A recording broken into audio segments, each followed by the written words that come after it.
Hi, my name is Bryn Herring, and this is my historical timeline of bilingual education. The first event is Brown versus Board of Education. In 1954, the United States Supreme Court unanimously voted the segregation of schools unconstitutional. In the lawsuit, Brown, an African-American father of an elementary-age daughter from Topeka, Kansas, claimed that the schools for, in their terms, colored children, were not equal to the white schools, violating the separate but equal verdict of the Plessy v. Ferguson case. Brown v. Board of Education impacted the education of English language learners essentially by giving them the opportunity to learn in an equal environment. Although this may sound like a good thing, it did not end up being ideal. English language learners were forced into mainstream classrooms which were English-speaking and designed around the language majority students. This caused the language minority students to fall behind, as they were basically not understanding their education. Next, we have the Civil Rights Act of 1964. A decade after the Brown v. Board of Education verdict banned the segregation of public schools, the Civil Rights Act of 1964 banned discrimination in all public facilities based on race, sex, and national origin. This law addressed the issues that arose for English language learners when schools became desegregated. Title VI of the Civil Rights Act of 1964 required schools to have programs and services for English language learners in order to give them the opportunity to succeed in school. So obviously, the Civil Rights Act had a great impact on English language learners by providing them resources to help them be able to take advantage of educational opportunities. Then we have the Elementary and Secondary Education Act of 1965. Congress passed the Elementary and Secondary Education Act in 1965 as part of President Lyndon B. Johnson's War on Poverty. It emphasized the necessity for equal, quality education. Ultimately, this act focused on funds and policies that affected the education of students from low-income families. Title VI of the Elementary and Secondary Education Act provided federal financial assistance to states to raise the quality of English language instruction along with other important bilingual services. This law impacted English language learners by providing grants to keep them in school.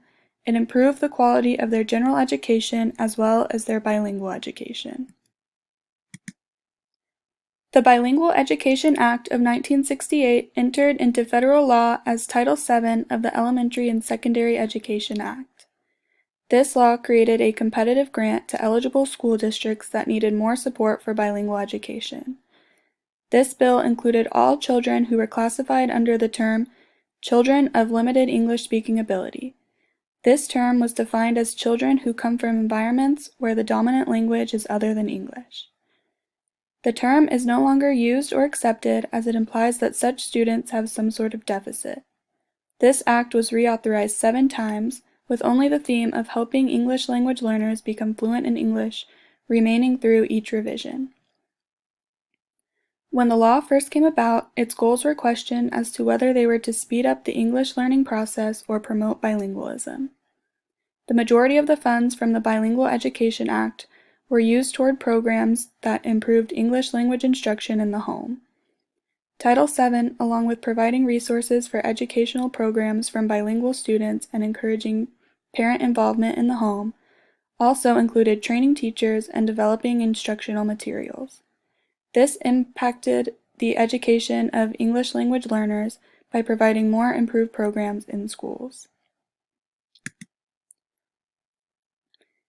In 1970, the Lau v. Nichols Supreme Court case began because many Chinese background students, including Kenny Lau, were failing in school because they could not understand the language of the instruction.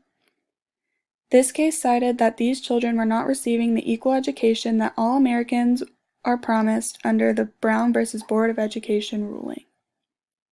The Supreme Court ruled that despite what school districts claimed, providing students with, quote, same facilities, textbooks, teachers, and curriculum did not mean that their education was equal, as English native students were getting a, quote, meaningful education, while English language learners were not because they could not understand the language that was being used to teach them.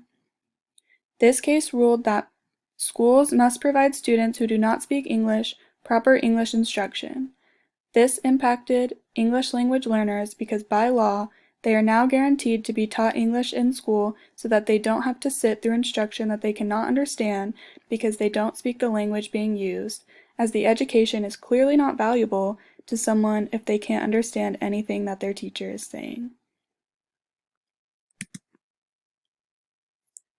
Part of the Equal Educational Opportunities Act of 1974 states that schools must actively overcome factors that prevent English language learner students from equally participating in educational programs.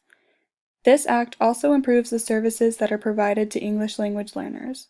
The goal is to make sure that all students, regardless of their language skills, receive equal access to quality education. The Castaneda v. Pickard Supreme Court case from 1981 is the next event on my timeline.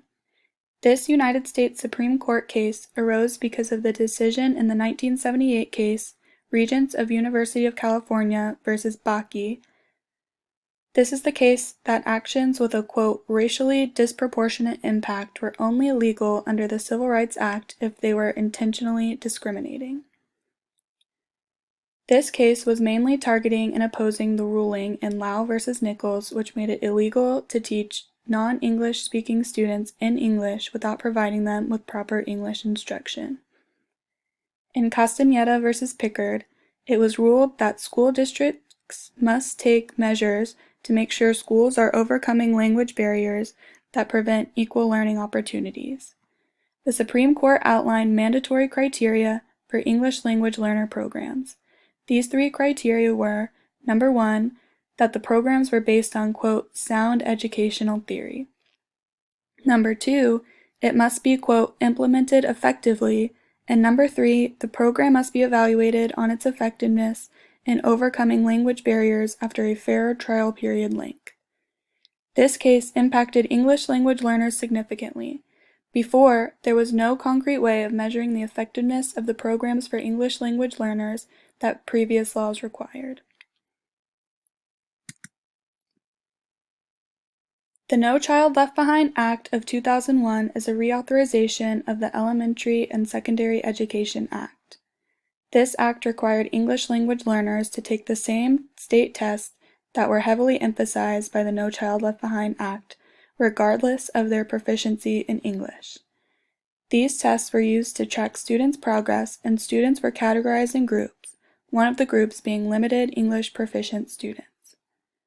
Further testing was also required for English language learners, which assessed these students' progress in learning and attaining English proficiency and their ability to pass English language arts and math tests.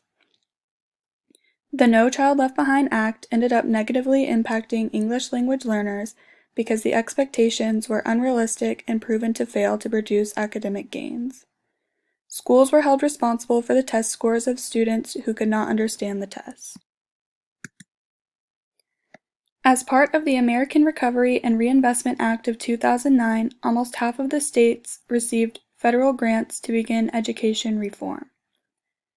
States were expected to use the money to create higher quality assessments that were, quote, valid and reliable for all students, including English language learners.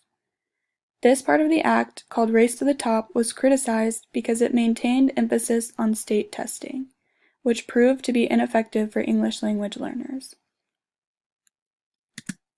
The last event on my timeline is the Every Student Succeeds Act of 2015. The Every Student Succeeds Act is another reauthorization of the Elementary and Secondary Education Act. This act once again maintains emphasis on high-stakes testing, but gives more leniency to schools when it comes to scores.